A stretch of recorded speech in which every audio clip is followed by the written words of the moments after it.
à toutes et tous, bienvenue dans ce podcast Écran et jeunes, comment protéger sans interdire. Nous sommes Axel et Simon, étudiants en informatique de gestion, et dans le cadre de notre formation, nous avons choisi de nous intéresser à un sujet qui touche de nombreuses familles, l'impact du numérique sur les enfants et les adolescents. En tant que futurs professionnels du numérique, nous avons voulu prendre un peu de recul et mieux comprendre les enjeux que cette technologie représente pour le développement des jeunes, que ce soit sur leur santé, leur éducation ou leur vie quotidienne. Ce podcast s'adresse avant tout aux parents pour les accompagner, les informer et leur proposer des pistes concrètes de réflexion, sans culpabilisation ni discours alarmiste. Les écrans font partie du quotidien des enfants d'aujourd'hui, mais à quel âge et comment les introduire? Quels sont les effets sur la santé et l'apprentissage? Aujourd'hui, on en parle avec Sarena et Justine. Coucou! Bonjour! Alors je m'appelle Sarena, je suis étudiante en 3e année de soins infirmiers. Et moi, ce qui m'intéresse principalement, c'est qu'on a grandi avec cette technologie-là et qu'on en voit aujourd'hui en fait les impacts réels qu'ont les écrans sur toute une génération. Et c'est un peu aujourd'hui qu'il faut s'y intéresser pour pouvoir prévenir les futures générations, j'imagine. Et toi, Justine? Alors moi, je m'appelle Justine, je suis étudiante en 3e année en travail social. Et j'ai eu des cours sur le sujet justement de l'enfance et les écrans.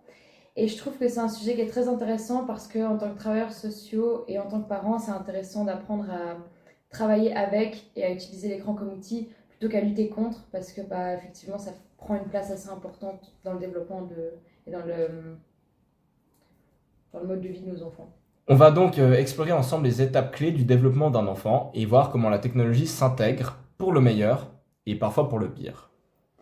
Dans cet épisode, nous allons suivre l'évolution d'un enfant de la naissance à l'adolescence.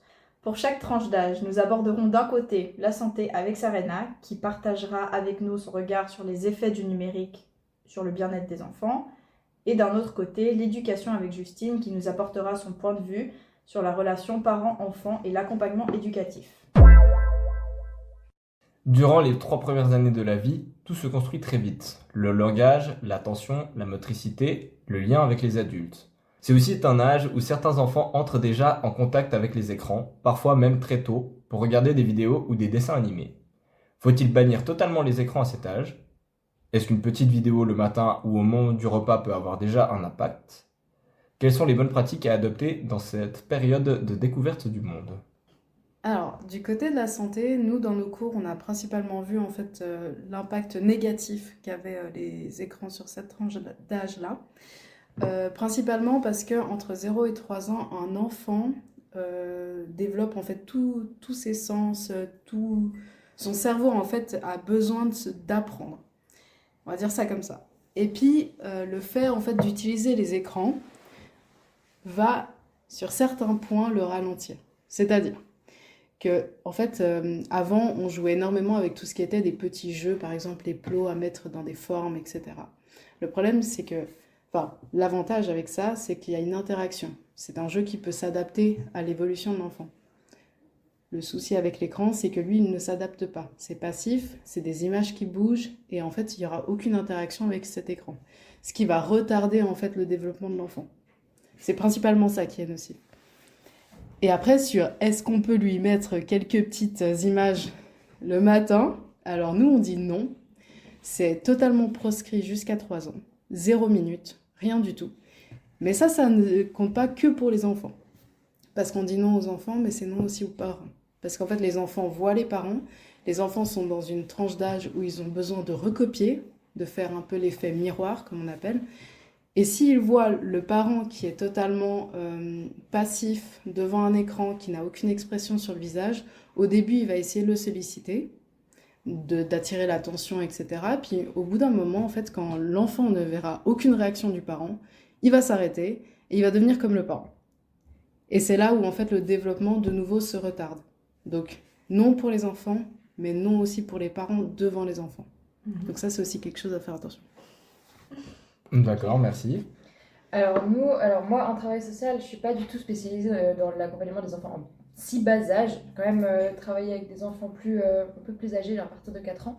Mais de manière assez générale, on voit les écrans, c'est un mot qui fait un peu peur comme ça. Mais nous, on le voit pas mal comme un outil, et un outil qu'il faut apprendre à utiliser. Et du coup, c'est un peu comme aujourd'hui, on parle de ça avec l'IA. On dit oui, l'IA c'est dangereux si on ne sait pas l'utiliser. Bah, en fait, les écrans dans le travail social, on le voit un peu de la même manière.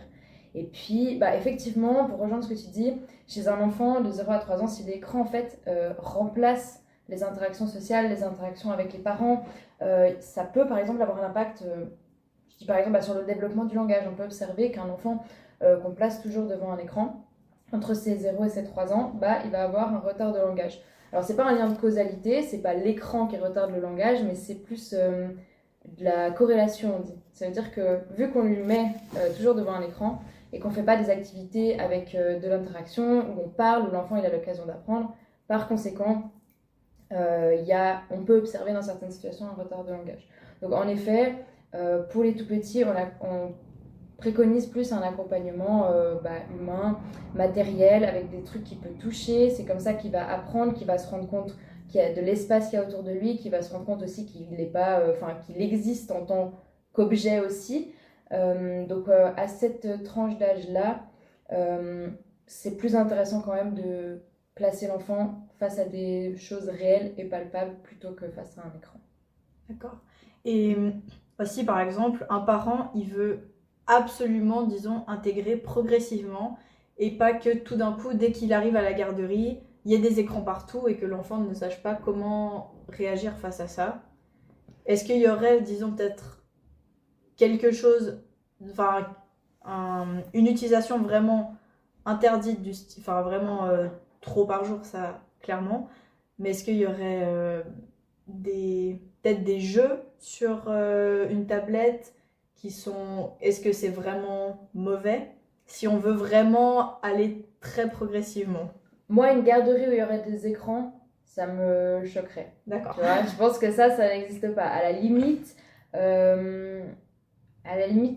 en primaire, enfin, avant, on avait l'école enfantine, là, ça me choquerait qu'il y ait des écrans. À la limite, en primaire, ils peuvent commencer, enfin, moi, j'ai souvenir, on avait un gros, vous vous rappelez, les énormes Oui, là, oui, voilà, les ordinateurs de l'époque. Tu peux commencer à peut-être à ce moment-là, mais tant que l'enfant n'a pas appris à écrire ou comme ça, je trouverais ça méga surprenant que... Je sais pas ce qu'il en est aujourd'hui, mais je pense... En tout cas, en garderie, je suis quasi sûre qu'il y a pas. Et du coup, ça vient quand même plus tard, et c'est intéressant, effectivement, d'introduire step by step. Mais je pense que le step by step, il peut commencer plus tard, plus à partir de 3-4 ans. Ok. Je me permets juste de revenir sur un point que j'ai oublié d'expliquer niveau santé. Oui. En fait, l'enfant de 0 à 3 ans, il a un rythme,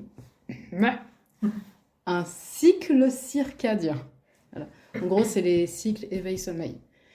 Et en santé, pourquoi est-ce qu'on proscrit autant? Et que, du coup, pour répondre à ta question sur est-ce qu'on pourrait mettre quelques temps de parfois, jamais. Okay. Parce qu'en fait, un enfant, alors il y a toutes les raisons que j'ai expliquées avant, mais il y a aussi le fait que lui, il aura principalement des périodes de sommeil. On sait, tu vois, les premiers mois, les premières années de vie, il va devoir s'adapter à faire de plus en plus de périodes éveil que de sommeil, puis ensuite de plus longues périodes éveil, petite pause, sommeil, éveil, petite pause, voilà.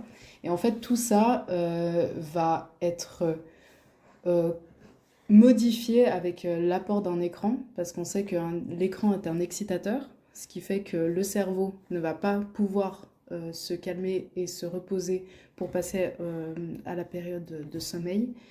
Donc, pour les prochaines tranches d'âge, j'ai quelque chose, mais pour les enfants de 0 à 3 ans, les rythmes sont hyper importants à mettre en place. Donc c'est pour ça qu'on proscrit autant ça. C'est que le sommeil de ton enfant est le plus important. Si tu as besoin de le calmer, que tu as besoin de trouver une manière de le calmer, en fait, il y a d'autres méthodes. Et même si ça paraît désespéré, malheureusement, il faut continuer de persévérer. L'écran n'est jamais une solution de 0 à 3 ans. Parce que...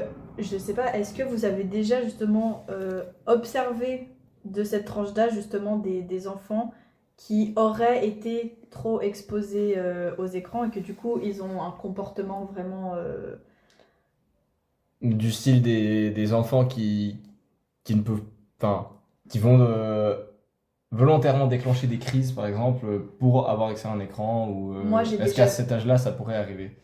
Moi, j'ai déjà vu, par exemple, un enfant dans un parc, sa maman lui changeait sa couche et il tenait, lui, le téléphone au-dessus pour le calmer. Mais du coup, si vous avez déjà vu ça, quels sont vraiment les effets de ceux qui ont malheureusement été exposés à cet âge.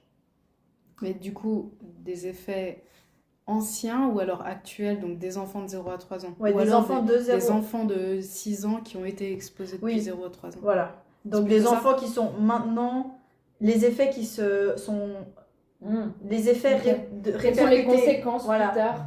plus tard. Donc si l'enfant a été exposé malheureusement dans cette tranche d'âge, plus tard, qu'est-ce que les parents risquent en fait Quelles pourraient être les conséquences pour l'enfant? Alors, il y avait un super documentaire qui est sorti là-dessus. Je pourrais pas vous retrouver tout de suite les références. Mais en fait, qui montrait que des enfants de 6-7 ans, sauf erreur, qui avaient été constamment exposés aux écrans, en fait, on leur avait fait un test qui était simple. C'est-à-dire qu'il y avait le parent qui rentrait dans la pièce, qui avait une certaine expression, et quand elle sortait, l'enfant restait tranquille, et si elle re-rentrait avec une expression figée, on regardait en fait la réaction de l'enfant face à ça. Et du coup, ça a montré qu'en fait, un enfant qui était beaucoup trop exposé, lui, il va faire comme le téléphone. Si ça bouge pas, il attend. Et puis, alors qu'un enfant qui n'avait pas été exposé, lui, en fait, il va venir, oui, maman, qu'est-ce qui se passe? Puis il va toujours essayer de la titiller, de nouveau rechercher l'attention. Donc ça, c'est quelque chose qui avait été assez choquant à la fin de ce reportage. On en a beaucoup discuté avec des médecins du fait que, en fait, les enfants avaient un peu transposé l'effet téléphone à la vraie vie du si ça bouge pas, ça bouge pas. C'est pas intéressant. Je peux rien faire parce qu'en fait, c'est un écran et ça bouge pas. Ok. Et puis par contre, au niveau social, enfin, des interactions sociales que moi j'ai pu voir dans le cadre de mon travail, c'est plus des enfants qui vont pas aller jouer avec les autres. Ok. Qui seront plus recroquevillés vers les parents à chercher le téléphone que à aller à la découverte en fait de tout ce qu'il y a dans une salle d'attente, par exemple. Parce qu'on a plein de jeux pour les enfants dans la salle d'attente des urgences et les enfants n'iront pas chercher. Ouais. Alors que les autres, qui bizarrement sont souvent un peu des enfants de paysans, qui eux ont l'habitude de la nature, d'aller chercher, découvrir, eux ils seront plus intéressés à voir un peu ce qu'on a à offrir. Ok. Intéressant. Il y a aussi un aspect quelle image on donne aux écrans justement. Parce qu'effectivement, si à chaque fois que le bébé il pleure, on lui donne un écran, ou qu'à chaque fois que l'enfant, même un peu plus tard, chaque fois qu'il pique sa crise, on lui donne un écran, que l'écran c'est genre quand t'as fait cette tâche un peu pénible à faire, on te donnera l'écran. En fait, ça, sans le vouloir, on idéalise à fond ce truc et puis on envoie le message à l'enfant que en fait, si tu veux que je te donne l'écran, il faut pleurer. Vous voyez un peu le truc. Enfin, l'enfant il assimile que effectivement je me rappelle que quand je pleure on me donne un écran. Du coup ça c'est avec tout, c'est pas juste avec les écrans. Ça pourrait être une autre chose hein, si on donne si on donne à un enfant quelque chose uniquement quand il pleure, ça va forcément faire qu'il va le comprendre, il va associer. et puis il va c'est ça, il va le demander de cette manière entre guillemets. Mais ça c'est tout ce que je peux dire moi personnellement à mon niveau sur la question. Merci beaucoup. Je pense qu'on a matière. on a terminé avec les enfants de 0 à 3 ans. Entre 3 et 6 ans, l'enfant il commence à développer ses capacités sociales, son langage, sa curiosité. C'est aussi l'âge où il découvre parfois les applications ludo-éducatives, les premiers dessins animés interactifs ou les tablettes à la maison, parfois à l'école. Mais à partir de quand les écrans deviennent-ils un frein plutôt qu'un outil et comment poser des limites claires tout en gardant un cadre bienveillant? Alors, dans le domaine, il y a différents points de vue, ça c'est clair. Et moi, je défends quand même un point de vue où les écrans, s'ils sont utilisés de manière consciente et modérée et cadrée, ça peut être utilisé. C'est pas à bannir. Et un truc que je trouve important à préciser, c'est que dans les études, on parle pas d'addiction aux écrans, parce que l'écran en soi, c'est un outil. C'est un outil numérique. Du coup, on parle de quand un enfant est beaucoup sur les écrans, c'est plus ce que lui provoque ce qui est véhiculé par l'écran en fait, auquel il peut être addict. Et nous, en travail social, on essaie du coup toujours de comprendre qu'est-ce que l'enfant recherche quand il est sur l'écran. Est-ce que c'est parce que il gagne au jeu et ça lui provoque de la joie de gagner au jeu? Est-ce que c'est parce que... pour essayer de pouvoir transposer ce truc qu'il ressent et puis qui fait qu'il leur demande encore plus dans autre chose, si on veut diminuer la fréquence à laquelle ils utilisent les écrans.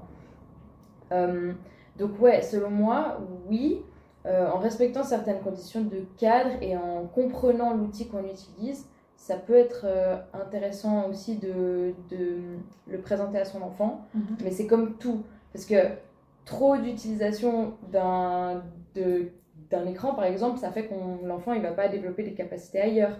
Et puis, en même temps, à un moment donné, le monde il évolue aussi, et puis c'est vrai que ouais, c'est quand même présent. Je pense que ça reste important de revenir aussi à des choses réelles et matérielles, ça c'est clair. Ouais, ce qui est sûr, c'est qu'un enfant, il ne pourra pas ne pas être exposé aux écrans. Ouais. Dans tous les cas, parce que dès qu'il commence à sortir de chez lui, marcher, à l'arrêt de bus, il y a des écrans, enfin, il y en a partout. Il sera forcément exposé, et le problème c'est que vu qu'il y sera forcément exposé, si à la maison c'était un truc diabolique, faut surtout pas entendre parler des écrans, et puis on n'éduque pas l'enfant à utiliser les écrans, etc., le jour où il se retrouve avec ça, en fait, franchement, tu te retrouves avec une tablette dans les mains, il y a Internet, il y a les applications, enfin, tu peux avoir accès à une quantité de trucs, et puis si t'es pas éduqué à ça, si t'as pas appris à l'utiliser, ça peut être vraiment dangereux. Et du coup, c'est plus, effectivement, progressivement, étape par étape, important d'apprendre à l'enfant à réfléchir à ça, à se familiariser un peu avec cet outil, parce que c'est impossible de vivre aujourd'hui sans être confronté, comme tu dis, à ça tout le temps, quoi. Ouais, et au final, pour rebondir là-dessus, est-ce que vous avez des exemples de règles simples qu'un parent pourrait mettre en place pour intégrer ça de manière progressive pour un enfant? Moi, il y a un truc, en tout cas à cet âge-là, et même encore plus tard, je laisserai pas un enfant seul avec l'écran. Déjà ça, je pense que si y a utilisation, déjà il y a utilisation. Déjà un truc tout bête qui peut être facilement mis en place, c'est respecter les âges qui sont recommandés sur toutes les applications. Et ça, c'est pas le cas tout le temps, mais je pense que c'est déjà un bon indicateur. Et puis moi, un enfant de 3-6 ans, je le laisserai pas seul avec l'écran. Je lui donnerai pas l'écran pour qu'il s'occupe comme ça de son côté. Ce serait quelque chose à faire ensemble, et puis dans un but, en fait, de comprendre pourquoi on l'utilisait, pas juste parce que là, j'ai pas le temps de m'en occuper, hop, je lui lance l'écran, même si souvent, ça peut être dans la réalité des choses. Moi, j'ai dit ça assise sur ma chaise, c'est facile, hein, mais quelqu'un qui a des enfants et puis qui doit quand même assurer des tâches, voilà, c'est différent. Mais ouais, c'est quelque chose qui doit être accompagné, à mon avis. Ok, merci. Et toi, Sarena? Alors nous, dans les tranches de 3 à 6 ans, on accepte cette fois-ci.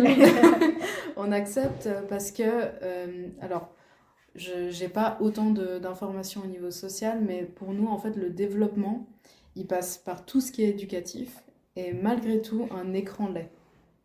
Ce que tu peux avoir sur un écran va pouvoir quand même éduquer un petit peu ton enfant. Mais on dit 15 minutes. Par jour. Par jour. Okay. Parce qu'en fait, cet écran-là ne doit pas prendre le dessus sur tout ce que l'enfant peut découvrir dans la vie et toutes les interactions qu'il peut avoir avec les parents, tous les mots qu'il va apprendre avec les parents.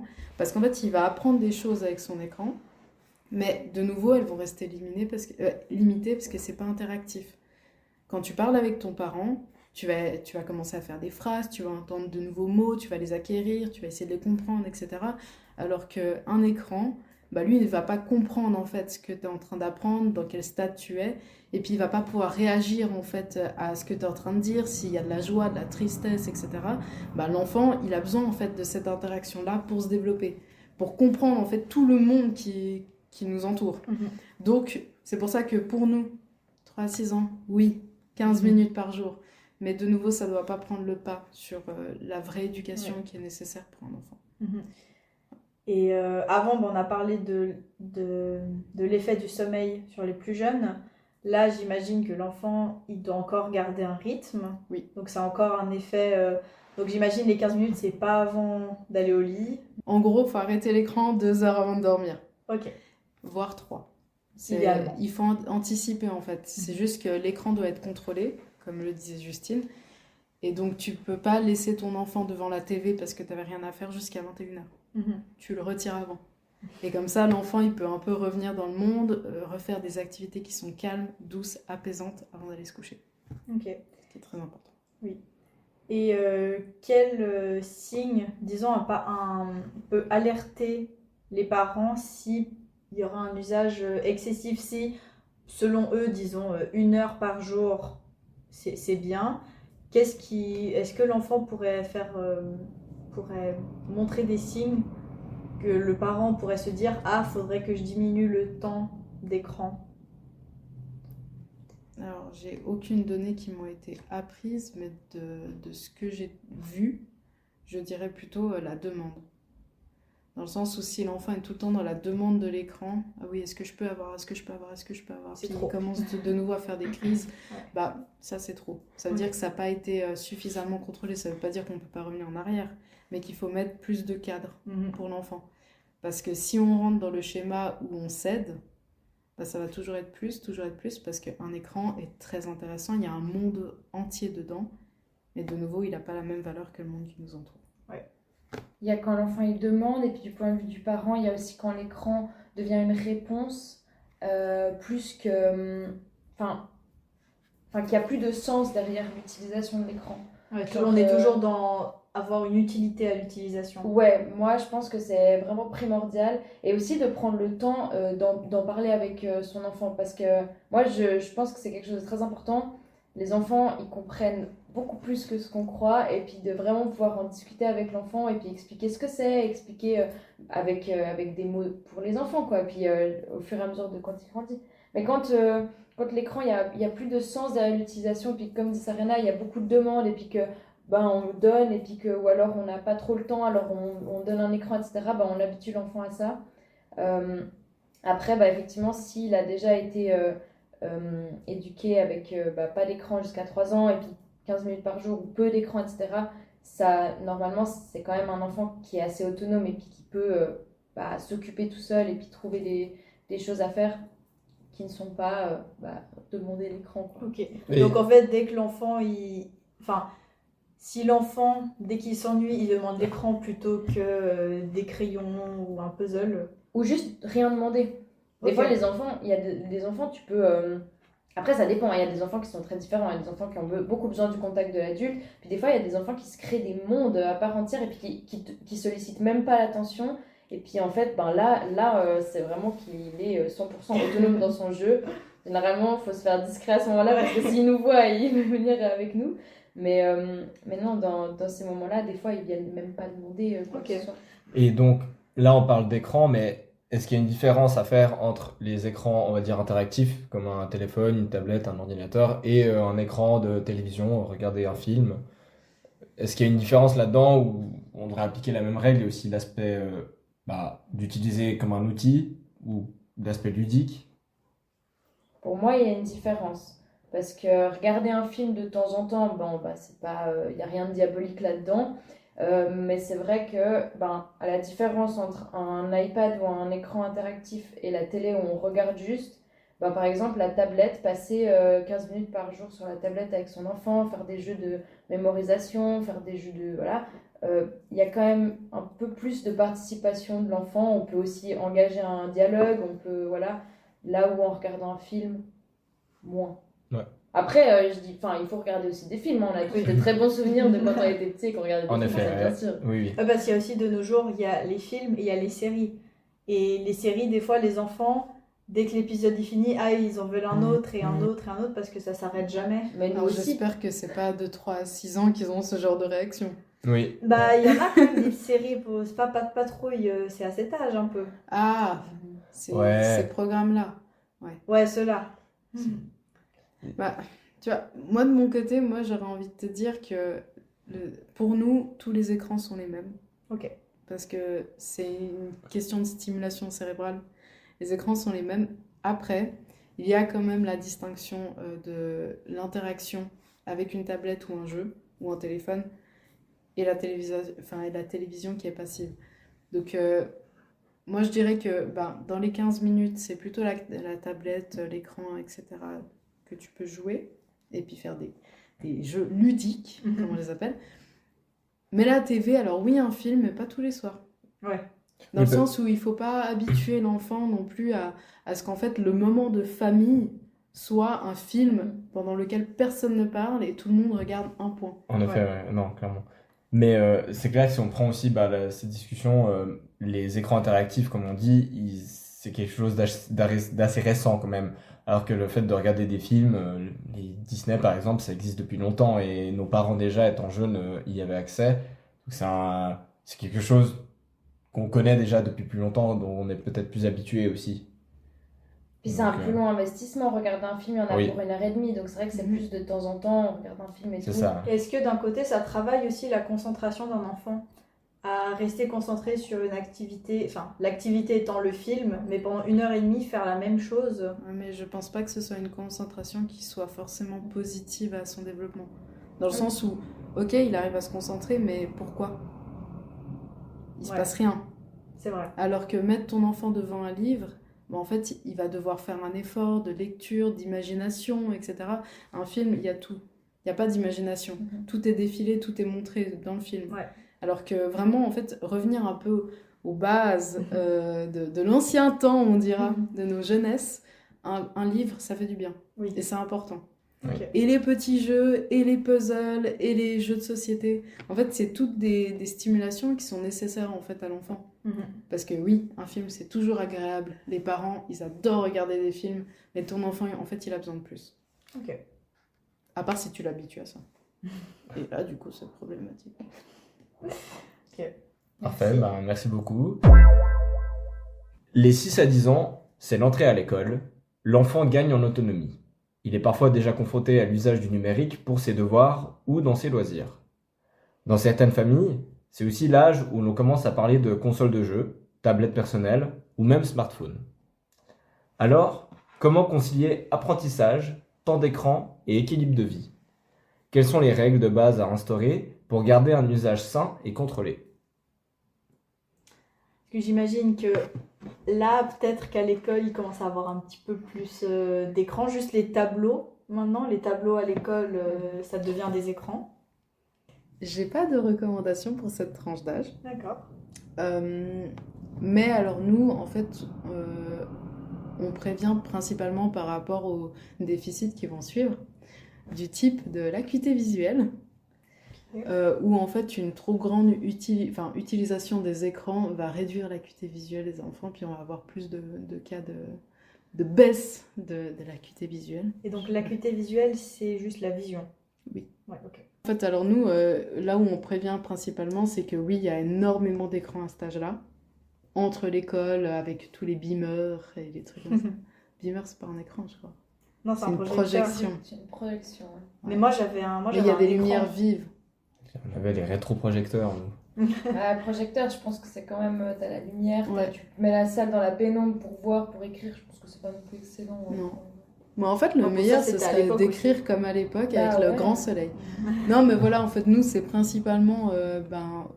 on a vu plus de cas d'enfants, en fait, qui doivent suivre des suivis ophtalmiques après avoir été trop exposés aux écrans, entre l'association école et maison. Et donc, c'est, disons, prouvé que les écrans aggravent la vision. De ce que j'ai vu dans mes cours, oui. D'accord. Et est-ce que c'est un problème qui arrive à tout âge, c'est-à-dire de 0 à, enfin, jusqu'à 80 ans, imaginons, ou est-ce que c'est un problème vraiment qui aura un impact plus fort à un certain âge précis dans le développement de l'enfant? Alors, 0 ans, on n'a dit pas d'écran. Donc Oui, il n'y alors en effet, aura pas de il y aura pas ce problème problème-là. en de effet. 0 à 3, hein, Oui. on a dit. Mais alors par contre, de toute manière, la physiologie du corps fait que plus tu vieillis, moins tes yeux fonctionnent bien. Ouais. Parce que t'as plein de choses qui déconnent quand tu vieillis. Petit bisou aux mamans, désolée.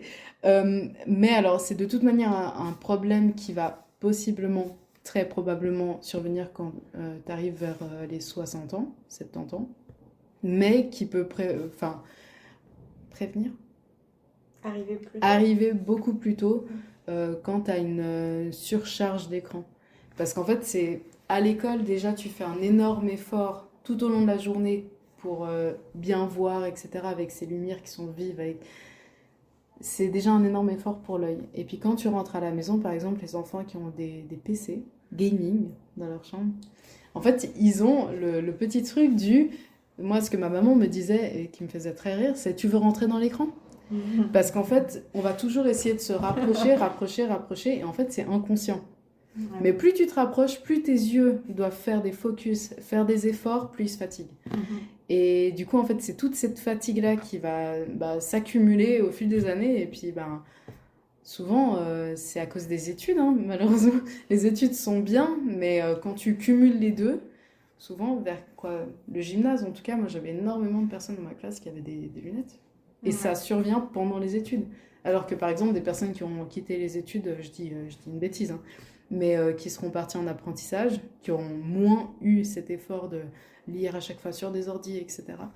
Moi, perso, j'ai moins de personnes qui sont en apprentissage qui ont des lunettes que de personnes en études qui ont des lunettes. Nathan en est un bel exemple. Vous avez parlé du smartphone. Là, pour moi, 6-10 ans, alors pour moi, c'est pas une tranche d'âge à laquelle je trouve cohérent d'avoir un C'est smartphone. encore trop tôt. Pour moi, c'est beaucoup trop tôt, ouais, vraiment. Normalement, à cet âge-là, entre 6 et 10 ans, les enfants, ils sont quand même encore pas mal accompagnés à l'école. Enfin, ils vont quand même encore, ça dépend des réalités, mais à l'école, pas trop loin de la maison. Et puis, ils ont quand même les maîtresses qui sont encore très présentes, ou les maîtres qui peuvent appeler les parents au besoin. Enfin, à ce niveau-là, si c'est une question de contact, généralement, ils sont quand même encore assez encadrés. Ensuite, mais quoi ? Parce que moi, j'avais un téléphone. C'est pour ça que je rigole. Ensuite, téléphone portable, pour quelle autre raison ? Réseaux sociaux, ils ont clairement pas l'âge. Et ça, vraiment, les réseaux sociaux, avant l'âge recommandé, c'est non, vraiment. Et puis, les jeux, c'est pas un âge auquel... ça veut dire qu'ils ont une petite boîte dans leur poche dans laquelle ils ont une quantité de jeux pour se faire entertainer à tout moment et tout. Ils sont pas encore aptes à 6, 7, 8 ans de se mettre une limite tout seul et de se dire j'ai assez joué aujourd'hui, je vais mettre mon téléphone dans ma poche et je vais aller marcher dehors. Non, ça, ils vont pas du tout avoir cette logique-là. C'est impossible du coup. C'est vrai qu'à cet âge-là... Ouais, du coup, selon moi, c'est pas servir un enfant à cet âge-là de lui offrir en fait une banque de jeux à disposition dans sa poche, quoi. Donc, ouais. Alors, moi, j'ai vu dans les transports en commun, j'ai plus vu ça dans les villes, des enfants qui avaient des montres, mais des grosses, genre un peu style Apple Watch, mais vraiment genre presque 2 fois la taille, qui pouvaient appeler leurs parents. Ils avaient des petits jeux, je voyais souvent qu'ils enlevaient leur montre pour jouer à leurs jeux. Et si je me trompe pas, il y en a même qui ont des caméras Oui, à cet âge-là. Des jeux, Ils avaient à peu près 8 ans, je pense. Le truc maintenant, le gros truc, c'est que il y a en fait l'iPad comme ça, là, on ne le donnerait pas à un enfant, voyons, c'est pas de son âge. Par contre, un iPad où on a mis une espèce de coque rose et puis où le machin il est brillant, puis ça par contre on le donnerait à un enfant, alors qu'au final c'est le même souci, quoi. Ouais, c'est du marketing. Ouais, c'est ça. C'est parce que c'est vendu différemment. Oui, et on mais a la l'impression que c'est montre. super pour nos enfants parce que c'est une montre, c'est une Apple Watch bleue.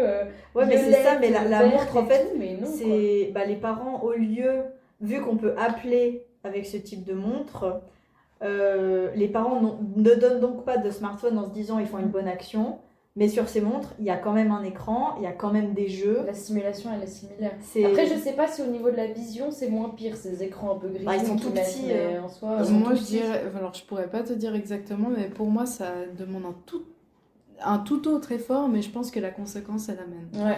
Parce que si on dit comme quoi sur un écran d'école, ça fait un énorme effort visuel, je pense qu'une petite montre avec des tout petits caractères, ça te le fait aussi. Et peut-être que la montre est vendue et fonctionne car les parents se disent c'est bien, j'ai un moyen de contacter mon enfant. Mais après, est-ce que c'est vraiment nécessaire ? Moi, j'ai souvenir que de 6 à 10 ans, j'allais de moi-même à l'école. Voilà. J'avais pas moyen de contact de mes parents et ça s'est bien passé. Mais voilà, moi j'ai vu ça en ville, à la campagne, c'est peut-être différent. Ça dépend les familles. C'est qu'en fait, je comprends totalement les parents, moi j'en ai eu, qui étaient inquiets que d'un seul coup, Ouais. en fait, les enfants, ils partent à 10 minutes de bus. Certes, c'est 10 minutes. Mais moi, par exemple, ma mère n'avait pas le permis au début. Donc s'il se passait un truc, elle pouvait rien faire. littéralement. Donc, je comprends aujourd'hui en fait son intérêt de me donner un moyen de l'appeler, parce qu'au moins comme ça elle est au courant, puis elle peut appeler d'autres gens qui viendraient m'aider. Oui. Alors que d'autres parents, peut-être qui ont des moyens de transport, qui sont des parents au foyer, etc., peut-être que eux ils auraient moins de crainte. Après, il y a nous- une différence entre juste un moyen d'appeler ses parents et Oui, c'est ça. un appareil Nous, qui on permet avait- d'appeler ses faut le parents, de gérer. jouer, de Il faut le filmer. gérer, de- On a eu cette chance, nous aussi, on est juste dans cette période hybride où c'était la fin des vieux bigots à touche, où on avait juste appel et messages, et puis le début des smartphones, et puis avec les jeux et tout. Le truc, c'est que nous, quand on avait 10-11 ans, puis qu'on est parti au collège, on a eu notre petit Nokia à touche. Exact. Je pense qu'aujourd'hui, un enfant aujourd'hui, on lui donne un Nokia à touche, je sais pas, je pense que ça semble lunaire pour eux. Enfin, nous, c'était encore un peu dans la tendance et c'était ok d'avoir ça, mais maintenant, j'ai l'impression qu'on va tout de suite passer au smartphone, alors qu'en fait, si vraiment, moi je pense que si vraiment c'est difficile pour le parent de laisser son enfant, ou que l'enfant il doit prendre un trajet de bus compliqué, etc., franchement, le Nokia quoi. Oui, Moi, et je me surtout- demande, Est-ce que justement revenir à un téléphone à l'ancienne, on va dire, est-ce que c'est un bon moyen si vraiment l'objectif l'objectif c'est de communiquer. ouais, voilà. Mais en fait, déjà, ça coûtera moins cher. Oui. Déjà, économie. Mais aussi, par contre, il faut être cohérent. Dans le sens où si tu offres un Nokia à ton enfant, tu peux pas être sans arrêt toi sur ton smartphone. Mhm. Oui. De nouveau, on revient à mon conseil de quand on avait 0 à 3 ans. C'est miroir. Les enfants sont toujours là pour apprendre et ils observent principalement leurs parents parce que c'est eux leur principal exemple. Donc si tu offres un Nokia à ton enfant parce que tu as besoin de l'appeler, mais que derrière, quand il rentre à 16h, tu es tout le temps sur ton téléphone de 16 à 17, après tu vas cuisiner, mais tu as la petite série pendant que tu cuisines, puis après en fait vous Ouais. avez fini de manger, puis tu mets un film, c'est pas cohérent. Et là, Ouais. l'enfant, je pense qu'il va se révolter parce qu'il aura sûrement des copains qui auront le smartphone. Mhm. Et lui, il a un Nokia, mais ses parents ont aussi le smartphone. Bah, du coup, pourquoi lui, il a un smartphone et tout le monde a un Nokia et tout le monde a un smartphone? Faut être cohérent. Ouais. Ça, c'est super important justement dans l'éducation parce que l'enfant, il apprend par mimétisme plein de choses. Et bah, effectivement, on peut mettre en place tout ce qu'on veut, 15 minutes par jour, discussion autour du sujet, on peut faire tout et tout, mais si on n'est pas cohérent avec ce qu'on demande à notre enfant, alors certes, parfois, on doit l'utiliser, mais comme dit Sarena, mettre une série en préparant le repas, etc., bah, on montre ce que c'est. Enfin, notre enfant, après, il a envie de faire la même chose, quoi, donc c'est normal. Plusieurs choses en même temps, pas être toujours avoir une distraction. Ouais, ou bien l'enfant il est en train de parler, et puis ouais, attends 2 secondes, etc. Puis Sur le ça téléphone. va pas, quoi, exact. Ok. Et du coup, est-ce que justement, est-ce qu'il y a des parents ou des enseignants qui remarquent, on revient toujours à ce sujet du sommeil, peut-être aussi la concentration, l'attention d'un enfant. Est-ce que il commence justement à cette période à voir aussi certains amis qui sont de plus en plus sur les écrans, lui aussi, il y a de la jalousie aussi un peu. Ouais, ça affecte toujours la fatigue, le sommeil à cet âge, j'imagine. Alors, de toute manière, ça va toujours affecter le sommeil. Même nous maintenant. Ouais, c'est vrai, à tout Voilà. âge. Toujours. Mais, comme on a dit avant, en fait, le sommeil d'un enfant est tellement important parce qu'il est réparateur. Et un enfant de 6 à 10 ans, sauf erreur, tu me corriges si je dis une bêtise, ils font toujours des siestes. Et du coup, si tu lui donnes le téléphone à 16h quand il revient de l'école enfantine et qu'il a besoin de faire une sieste, il ne la fera pas. Et il sera fatigué. Et puis après, en fait, il va la faire plus tard. Du coup, quand il va se réveiller, il va se coucher encore plus tard. Et puis le lendemain, il sera crevé parce qu'un enfant, ça a besoin de 10 heures de sommeil. Donc, en fait, c'est de nouveau ce cycle du sommeil qui est tellement important à conserver que les parents doivent en avoir conscience. Et de nouveau, si tu donnes un smartphone à ton enfant et que tu as l'impression que c'est bien contrôlé, tu lui laisses dans la chambre, il y a énormément d'enfants qui, plus tard, ils nous avouent que oui, en fait, jusqu'à minuit, moi, je suis sur mon téléphone. Mais ça, le parent ne le sait pas parce qu'il se dit j'ai confiance en toi. Mais le téléphone, c'est quelque chose, c'est une banque de données. L'enfant aura toujours envie d'être dessus. Donc, Je pense ne que jamais garder dans la chambre. 6 ans, peut-être que t'as encore certains enfants qui font des siestes plus tard, pas trop, mais par contre, ils ont quand même un sommeil, des grosses nuits encore. Et puis après, pour aussi prendre un peu du recul, puis pas diaboliser tout le temps l'écran, en fait, à cet âge-là, n'importe quelle activité excitante avant le moment du coucher, C'est non. Faut éviter, C'est parce non. que sinon l'enfant il comprend pas les signaux qu'on lui envoie en fait. Parce que si on passe 2 heures avec lui, mais même à faire une bataille de coussins, hein, c'est super cool, il faut faire de temps en temps. Mais c'est vrai que juste avant d'aller se coucher, en fait ça va stimuler l'enfant. Et puis les écrans c'est pareil, il y a du son, il y a du visuel, il y a un truc à toucher, ça explose, ça machin et tout. En fait il y a tellement d'informations qui sont envoyées à l'enfant que il n'est pas encore en âge de recevoir toutes ces informations puis de se dire bon là dans 5 minutes faut que je fasse plus un bruit, que je me couche, je ferme les yeux et que je dors. Donc c'est voilà, ça rentre dans cette perception là aussi. Est-ce qu'il y aurait un conseil pratique, disons, pour garder un équilibre et surtout s'assurer que le téléphone ne remplace pas d'autres activités? Par exemple, s'il pleut, ok, t'as droit à beaucoup d'écran. Enfin, je veux dire, il y a d'autres activités intérieures qu'on peut faire. Pour moi, c'est important de comprendre qu'est-ce que l'enfant aime qu'est-ce que cet écran, qu'est-ce que l'utilisation de cet écran provoque en lui.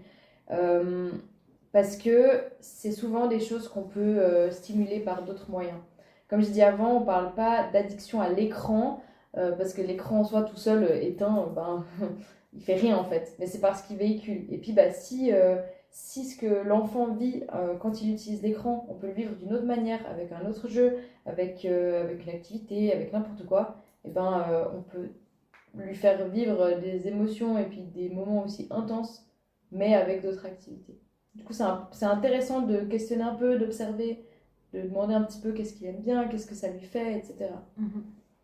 Ok. Je pense qu'on va dire...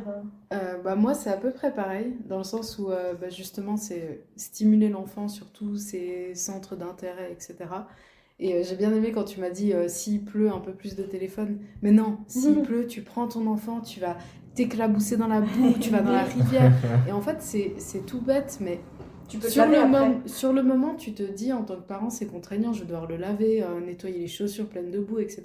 Mais à titre personnel, c'est tout con, hein. Mais moi, mes moments d'écran quand j'étais petite, je m'en souviens pas. Ouais, j'allais dire. Les moments quand je sortais avec mon petit seau à aller jusqu'à la fontaine chercher tous les escargots qui étaient sortis pendant la pluie, les ramener chez moi et faire des courses d'escargots. Alors, ne maltraitons pas les escargots, s'il vous plaît. Moi, je les fais, c'est horrible. Mais en fait, ça, je m'en souviens. Et les fois où j'allais dans la rivière parce qu'elle avait débordé à cause de l'eau et que j'en avais partout, j'étais trempée, j'allais m'éclabousser, me jeter dans la rivière. En fait, c'est tous des souvenirs que je garde. Et donc, ma mère était très en colère parce qu'elle, punaise, les lessives qu'elle a fait. Mais en fait, derrière, moi, ça me fait des souvenirs. Et ça me fait communiquer avec la nature. C'est sûr que c'est des souvenirs qui apportent beaucoup plus de choses que 30 minutes passées devant un écran qui sont un peu impersonnelles. Enfin, c'est des choses dont tu t'en rappelleras pas. Alors que... C'est une belle illustration. On dit que de faire des trucs sur les écrans, même nous maintenant sur Insta ou quoi, c'est hyper mauvais pour la mémoire. Ça, on parle des enfants, mais à très long terme, il y a le fait d'utiliser genre des reels, des machins, des trucs très brefs sur le téléphone, c'est hyper mauvais pour les maladies neurodégénératives type Alzheimer ou comme ça. Et du coup, ça c'est l'exemple parfait de quand tu dis, les moments d'écran de quand j'étais petite, je m'en souviens pas, non, c'est pas ça qui me marque. Alors qu'en fait, c'est tout d'aller dehors, et puis en plus, ça nous stimule et ça nous fait travailler plein de trucs, quoi. Le truc, c'est surtout en fait de trouver comment motiver son enfant à aller explorer tout ça dans un monde où l'écran prend beaucoup de place. Parce que moi, je me souviens quand j'étais jeune, alors oui, j'ai fait ce genre de choses, mais quand ma mère me disait, moi, à ton âge, je faisais ça, moi, j'en avais rien à faire. Parce que j'ai pas envie d'entendre les vieilles histoires de ma mère de qu'est-ce qu'elle faisait. Alors que si moi, je suis sûre que j'ai fait des choses que ma mère a fait, mais je l'ai fait par moi-même et j'ai décidé.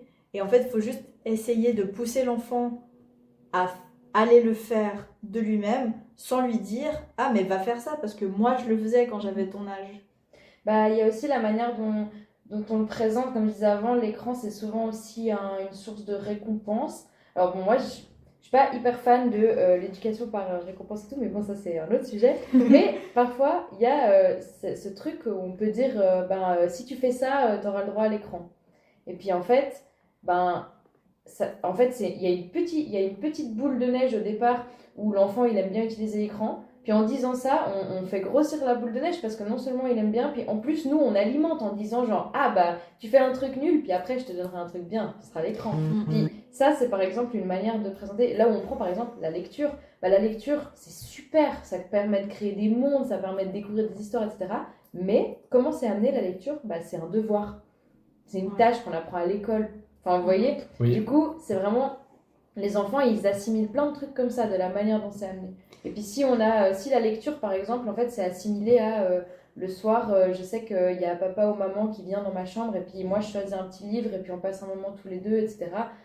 Ben là on a donné un autre goût à la lecture par exemple. Après le fait, enfin je suis pas forcément aussi pour l'éducation par la récompense. Par contre des fois ça peut quand même amener quelque chose. Si l'enfant aime bien passer du temps sur un écran, ce qui sûrement risquera d'arriver. Peut-être de lui dire ok mais avant il fait beau, va jouer dehors et après tu auras le droit. Finalement l'enfant il va peut-être aller dehors. Moi je serais plus pour le 15 minutes parce qu'on a convenu que c'était 15 minutes la journée. Tu veux les prendre maintenant, prends-les maintenant. Ok, et je suis d'accord. Après par contre moi je disais le pousser à aller dehors et au final tu lui dis il faut aller 30 minutes dehors mais au final il va passer 3 heures dehors parce qu'il va trouver ça cool et il va rester dehors. Ça dépend. Parce que si t'as un enfant qui imaginatif, si t'as un coup de chance, ouais, effectivement, il va oublier. Ok, d'accord. Mais il peut y avoir aussi des enfants, si tu les obliges, et je peux comprendre, il va aller dehors, il va attendre ses 30 minutes. Ouais, alors non, c'est pas le but recherché, justement. C'est surtout comment il attend ses 30 minutes. Parce que les enfants qui attendent justement la tablette, parce que moi j'en ai vu dans la rue, hein, c'est vraiment comme ça. Tu les regardes, et puis une fois, 2 fois, j'ai demandé si ça allait, parce qu'un enfant en train déprimé, en train de taper contre le pneu de la voiture, puis en fait, tu lui demandes qu'est-ce qui se passe, et il dit, j'attends, parce qu'après, j'ai le téléphone. Mais parce qu'en fait, du coup, oui, il est dehors, mais qu'est-ce qu'il fait dehors? Il se fait chier. Il se fait chier parce qu'en fait, lui, ça l'intéresse pas. Personne lui a appris à vraiment découvrir ce qui était intéressant dehors, et tout ce qu'il veut, lui, c'est le téléphone. Alors, je l'ai peut-être mal amené, mais moi, c'était justement ça. Enfin, moi, j'ai mes souvenirs d'enfance qui reviennent, mais c'était peut-être plus, ok, mais t'auras le droit à l'écran, mais là, il fait beau, on va jouer dehors. Et c'était plutôt mes parents qui m'accompagnaient dehors. Si, par contre, c'est différent. Et moi, je me retrouvais finalement à passer plus de temps dehors et à ne plus penser à l'écran et me dire, en fait, c'était trop bien dehors. Puis au final, l'écran, je n'y pensais même plus. Puis quand je suis revenu, alors il y a aussi eu des fois où on m'a fait attendre, hein, et j'y pensais aussi. Je pense que j'étais un enfant comme tout le monde. Mais il y a quand même, je pense, une manière d'amener la chose où, voilà, en montrant à l'enfant qu'est-ce qu'il peut faire dehors, qu'est-ce qu'il y a à faire. J'ai aussi eu la chance d'avoir des frères et sœurs. Ça m'a permis de finalement trouver du fun dans ce qu'il y avait à faire dehors et vouloir passer du temps dehors et en faire des bons souvenirs. Tu vois, ce qui est intéressant dans ce que tu dis, c'est la partie importante de ce que tu es en train de raconter, c'est mes parents venaient avec moi. Oui. Parce que tes parents, vu que c'est ton exemple dans ta vie, vont te montrer qu'il y a quelque chose d'intéressant dehors et vont le faire avec toi. Donc ça veut pas dire que c'est tes parents qui te disent « Ah, mais je sais qu'il y a des choses, va découvrir tout seul ». Parce que toi, tu ne connais pas, tu n'auras pas d'intérêt à le découvrir. Alors que ton parent qui prend du temps avec toi et qui vient dans la rivière, mettre les pieds dans l'eau, etc., c'est différent. Parce que moi, si ma mère m'avait dit « Il pleut, va dehors dans la rivière », j'y serais jamais allée. Et je pense que tout enfant serait comme moi. Alors qu'un parent qui vient et qui te dit « Mais viens, allez, je vais te montrer ». C'est encourageant. En fait... Tu fais comme ton parent. Tu vois qu'elle prend du plaisir, tu vas essayer d'en prendre. Puis après, moi, j'ai kiffé. À cet âge-là, 6-10 ans, on est encore justement dans un âge où l'enfant, il n'a pas encore complètement besoin de se décentrer de ses parents. Il est encore justement dans cette suite où ce que dit son parent, c'est pas encore que nul. Mais donc voilà, donc oui, effectivement, c'est hyper important. Puis effectivement, moi, je préconiserais presque plus une situation où, comme tu dis, il fait beau encore, mais l'enfant il veut prendre son écran. Si c'est cadré qu'à la maison il y a 15 minutes par jour et que c'est pas plus, puis que vraiment il a envie de les prendre maintenant, ces 15 minutes, qu'il les prenne maintenant. Si c'est tous les jours, peut-être qu'on peut engager une discussion avec un enfant, mais une fois, il les prend un peu plus tôt ou il les prend là, c'est pas si c'est la trop règle dramatique. Si les 15 minutes sont respectées, il fera peut-être toujours soleil dans 15 minutes, ou bien alors il pleuvra et puis on ira dans la pluie, dans la comme rivière. ça, tu vois. Dans la Mais rivière. voilà. À l'approche de l'adolescence, entre 10 et 13 ans, les enfants souhaitent de plus en plus accéder aux réseaux sociaux. TikTok, YouTube, WhatsApp deviennent souvent leurs outils de communication et d'expression. Mais à cet âge, ils sont encore en construction et peuvent être influencés par ce qu'ils voient, par les autres ou par l'image qu'ils veulent renvoyer d'eux-mêmes. Alors, comment les aider à développer leur esprit critique, à gérer la comparaison avec les autres, les émotions que les contenus en ligne peuvent provoquer, et surtout, comment un parent peut accompagner sans devoir surveiller en permanence l'utilisation. Tu veux commencer? Il y a des super logiciels pour ça. Quand tu donnes ton téléphone, il y a le contrôle parental. Donc j'ai déjà répondu à la première question. Oui. Le contrôle parental, s'il vous plaît. Et ensuite, 10-13 ans, pas de TikTok, YouTube, Ouais. WhatsApp. Ouais, pas encore. Hein. Non. Mais Bah, c'est malheureusement, trop il y en a beaucoup. Oui, mais Bah. de nouveau, c'est comme elle le disait, suivez les recommandations, parce qu'elles sont pas là pour rien. Mhm. Le nombre d'enfants qui ont Mhm. commencé à jouer à GTA avant 18 ans, et je pense qu'en plus, ils commençaient à cet âge-là. Ouais. En fait, il y a une raison pourquoi on met 18. Il y a une raison, c'est Ouais. parce que dans ce jeu, il y a un monde qu'ils n'ont pas à connaître. Il y a des gens, ils ont étudié que c'est un fait qu'avant 16 ans, ça peut provoquer telle ou telle chose, ou avant 18 ou avant 14. Enfin, vraiment, Ouais. les règles d'âge, c'est pas juste, bon, on va mettre 14. C'est pas au allez. pif comme ça. Non, c'est des vrais trucs et ça peut être des vrais arguments sur lesquels se baser aussi Mhm. vis-à-vis de son enfant. Il y a des choses qu'on ne fait pas avant tel âge, au même titre qu'on ne fait pas conduire un enfant à 15 ans. Enfin, Mhm.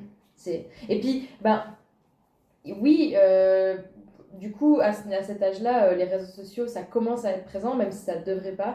Mais il y a quand même un monde où on ne peut pas éviter que notre enfant, même si nous, à la maison, on décide que c'est non, il n'y a pas de réseaux sociaux, bah, en fait, l'enfant, il va aller à l'école, puis il va possiblement être confronté aux réseaux sociaux Des autres. et à des images qu'il ne devrait pas voir par les autres. Il va rentrer, il va vouloir ça, etc. Et ouais, moi, je trouve que c'est hyper important d'ouvrir le sujet de discussion avec son enfant. Si l'enfant il rentre à la maison et puis qu'il dit ah ouais mon copain il m'a montré une vidéo sur TikTok et tout et qu'on lui répond genre ah ça c'est nul c'est les réseaux sociaux franchement c'est n'importe quoi les jeunes d'aujourd'hui ils savent plus rien faire que les réseaux sociaux etc. Mais en fait l'enfant il va le prendre de la même manière que s'il était rentré à la maison qu'il avait dit purée aujourd'hui j'ai fait de la balançoire puis qu'on lui dit trop nul machin et tout. En fait il vient il raconte un élément de sa journée et puis on le rembarre. Mais en fait ben si on prend ça puis qu'on dit ah d'accord puis qu'on commence à poser un peu des questions est-ce que tu as vu quelque chose qui t'a choqué? Est-ce que et pourquoi tu as aimé regarder cette vidéo? Est-ce que et pourquoi tu n'as pas aimé regarder cette vidéo? Est-ce que tu as compris ce que tu as vu? Etc. Et qu'on engage une discussion, bah on envoie un message à l'enfant de déjà, je m'intéresse de ce que tu me racontes, parce que ça reste un élément de sa journée. Hein. Peut-être que pour lui, ça a été un élément énorme parce qu'il a vu quelque chose qui l'a choqué ou parce qu'il a vu quelque chose qu'il a beaucoup aimé. Donc on lui donne de l'importance à ce moment-là. Et puis, on lui laisse aussi entendre que s'il voit quelque chose qui le choque ou s'il est confronté à quelque chose sur les réseaux sociaux, il peut venir nous en parler et puis qu'on est à l'écoute de ça parce que plus tard, il peut arriver qu'on voit des choses sur les réseaux, qu'on n'ose pas en parler et puis justement, ça peut être très problématique.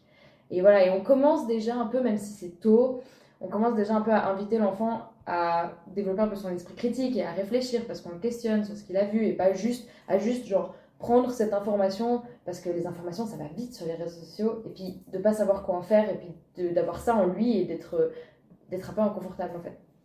Donc c'est très important de justement au contraire si on dit à l'enfant genre ah mais ça c'est nul c'est les réseaux sociaux et ben il va avoir envie d'aller plus voir parce que c'est l'interdit et l'interdit ça attire. Donc, assez rapidement, ouvrir le dialogue avec l'enfant Ouais. et faire comprendre qu'on est ouvert sur le sujet, quoi. Mais surtout, c'est en fait, on parle de cette tranche d'âge, mais même si ton enfant a 6 ou 7 ans, c'est un exemple en fait c'est un sujet qui va pour toutes les tranches d'âge. Ton enfant va voir une vieille dame qui tombe par terre, il va te questionner, ouais, mais pourquoi elle est tombée? Pourquoi personne l'a aidée? Bah, est-ce que à ce moment-là, tu aurais dit à ton enfant, non mais laisse. Non, tu vas lui expliquer. Alors pourquoi est-ce que tu le fais pas quand il est plus vieux? Donc, faut pas que les réseaux sociaux soient tabous, même s'ils n'ont pas encore l'âge Non, faut d'y surtout pas que être. ce soit tabou. Mais après, faut pas les mettre. Non. Ouais. Je veux dire, faut pas encourager en fait les réseaux sociaux, mais s'il y est confronté, faut lui expliquer. Et puis après, au niveau de l'esprit critique, je pense que j'ai pas énormément de conseils à part juste valoriser en fait les études qu'il fait à l'école, parce que ça prend énormément de sujets l'école. On passe généralement à peu près sur beaucoup de choses qui sont souvent ciblées, mais en fait, ça nous apprend à réfléchir. Un truc les parents ne feront pas forcément. Parce que moi, j'ai jamais eu mes parents qui m'ont appris à avoir un esprit critique. Je l'ai eu avec en fait toutes mes expériences de vie, tout ce que j'ai vu dans la vie, puis en fait à l'école, et puis dans la rue, etc. Et c'est en discutant de tout ça avec mes parents, avec ma sœur, avec mon frère, que là, je peux commencer à avoir mon propre esprit critique. Je vais réussir à le dire. Puis de pouvoir en discuter avec l'enfant, ça ouvre aussi une manière de lui expliquer. Et puis, en fait, on en revient à genre, l'enfant à qui on dit non, pas de smartphone, puis nous, on est tout le temps sur notre smartphone. Par exemple, un enfant à qui on dit non, pas de réseaux sociaux, puis après, quand il voit quelque chose, il essaie d'en parler, puis on dit non, mais ça c'est nul, etc.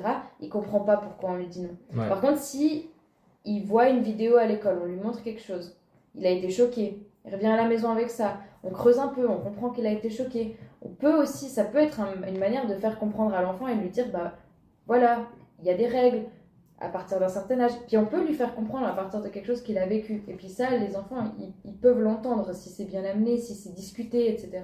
Ça permet d'appuyer aussi un peu le propos et de pas juste dire, non, c'est pas de ton âge. Ah, parce que comment justement gérer parce que bon, il y a des parents, ils vont essayer de respecter ces limites et il y en a d'autres qui vont pas le faire. Mais les enfants, entre eux à l'école, ils vont se parler. Et comment gérer, un parent, comment il peut gérer le fait que un autre enfant, lui, il ait accès aux réseaux sociaux, il ait accès à tout ça, et dire à son enfant, non, toi, t'as pas le droit, mais lui, oui, parce que... Ça, c'est compliqué, mais en fait, ça va être, de mon avis, l'avis du parent. C'est comment est-ce que toi, tu comptes gérer avec l'enfant que tu connais, par rapport aux réactions de l'enfant que tu connais, comment est-ce que tu comptes lui expliquer ça? Parce qu'en fait, pour moi, il n'y a pas de formule magique. Parce que pourquoi est-ce que moi, quand j'étais petite, j'avais le sac Barbie et puis l'autre, elle avait un sac Chanel, par exemple? Comment est-ce que t'expliques ça à ton enfant? Ça va dépendre des parents. Du coup, pour ça, moi, je dirais en fait, juste on connaît son enfant, puis on sait comment aborder ce sujet. Lui expliquer que dans le monde, tout le monde n'a pas les mêmes accès, qu'elle n'a pas le désir de lui offrir la même éducation, qu'elle veut valoriser d'autres choses. Après, c'est peut-être un peu tôt pour expliquer ce genre de choses, mais en fait, pour moi, il n'y a pas de formule pour ça. Puis il y a un bout où c'est aussi, c'est nos valeurs, quoi. Si on décide que notre enfant, il n'aura pas TikTok avant 14 ans, on peut tout ce qu'on veut. L'enfant, il peut rentrer, il peut dire « Ah, mais j'ai vu, etc. » On peut faire tout ce que j'ai dit avant, c'est bien joli, mais c'est vrai que dans la réalité, l'enfant, il va quand même finir par tirer un peu la gueule parce que lui, il n'a pas TikTok. Puis après, il y a un moment donné où c'est comme ça. On peut expliquer, on explique à notre enfant, il l'a entendu. Là, tout de suite, il a peut-être pas forcément envie de te remercier de ça, mais plus tard, il le fera. Mais sur le moment, même s'il l'entend, peut-être que ça le gave, peut-être qu'il trouve ça injuste. Mais c'est aussi un bout comme ça qu'on se positionne face aux enfants. Ça reste quand même le parent qui décide. Et il y a un moment donné où c'est aussi ok de dire, non, ici TikTok, c'est 14 ans. Faut cadrer aussi, ouais. Mais après, ça me fait aussi penser au fait, de valoriser. Dans le sens où tu as décidé d'une certaine éducation pour ton enfant, il faut la valoriser. Quand ton enfant, il va venir et puis te dire pourquoi moi j'ai pas ça, puis lui il l'a, et tout le temps je le vois, tous mes copains ils ont sauf moi, en fait il faut défendre un peu ce que toi tu lui as appris. Ouais. Défendre en fait ta position, lui dire mais regarde, tu fais ça, ça te plaît. Pourquoi est-ce que tu voudrais rajouter d'autres choses qui n'ont pas autant d'intérêt en fait que par exemple le foot 4 fois par semaine? Parce que si l'enfant est passionné par ça, il faut lui expliquer que s'il remplace le foot par un téléphone, ça n'aura pas autant d'intérêt. Que grâce à ça, lui, il va pouvoir se dépenser, passer des super moments avec des copains, etc. dehors. Enfin ouais, c'est valoriser sa propre éducation, quoi. Et il y a une phrase à bannir, c'est le « parce que c'est comme ça ». Non mais vraiment, si l'enfant il vient demander pourquoi, on lui répond, on lui explique. Et puis peut-être qu'on lui explique, c'est pas se justifier, c'est pas négocier, c'est expliquer. Parce que avec papa, avec maman, on a décidé que tac, tac, tac. Et puis de verbaliser qu'il n'est pas obligé d'être d'accord. Hein. Il a le droit de trouver ça complètement débile. Mais ça reste quand même, ça reste les parents qui décident. Ça, c'est un fait. Et vraiment, si l'enfant il vient questionner, parce que c'est comme ça, c'est non. Hein. Parce qu'il va continuer à questionner, Il a besoin d'une explication en fait. Évidemment. Ouais. Mais nous aussi, imagine, tu poses une question au boulot, on te dit parce que c'est comme ça, et ça y est. C'est sûr. Bah oui, clairement. Ok, ouais. Finalement, l'adolescence. C'est une période de grands changements. Les jeunes ont souvent un accès libre à Internet et au réseau. mais aussi une plus grande exposition aux risques. Addiction, pression sociale, cyberharcèlement, etc. Alors, comment garder le dialogue ouvert avec son ado tout en posant des limites claires et respectueuses? Comment identifier les signes de mal-être ou de surexposition et encourager une utilisation du numérique plus équilibrée? Les Là, ados. là, c'est Les les réseaux ados. sociaux. Les ados, quel beau sujet. Et là, ils ont le Complexe. droit. Bah oui, ils ont le droit. Mais ils ont le droit, mais ils souffrent. Ouais. Il y en a énormément qui souffrent. Et puis en fait, on parle des écrans, mais je pense qu'il faut principalement sensibiliser les parents à toute forme de souffrance pour un adolescent. Parce que l'écran en est devenu un grand, parce que c'est un monde entier sur lequel généralement il se crée un compte. Et puis en fait, le monde peut t'insulter, le monde peut te critiquer, tes potes de classe vont te dire oui, mais ta dernière photo, elle est comme ci, elle est comme ça. Ça fait mal. Mais avant, il y avait aussi d'autres critiques qui étaient faites à l'école et qui faisaient mal. Donc- Bah, c'est juste que maintenant, c'est fait de manière, disons, plutôt anonyme. Derrière un écran, Il y en a t'es plus. pas confronté à la personne qui te le dit À en la face. réaction de la personne en face. Et, Ouais. ouais, et puis le harcèlement est souvent très beau parce qu'il est très fourni à titre de ferme ta gueule, grosse truie, des trucs comme ça. Ah, du vocabulaire bien, Ah, bien on le bipera, développé. hein, c'est ça.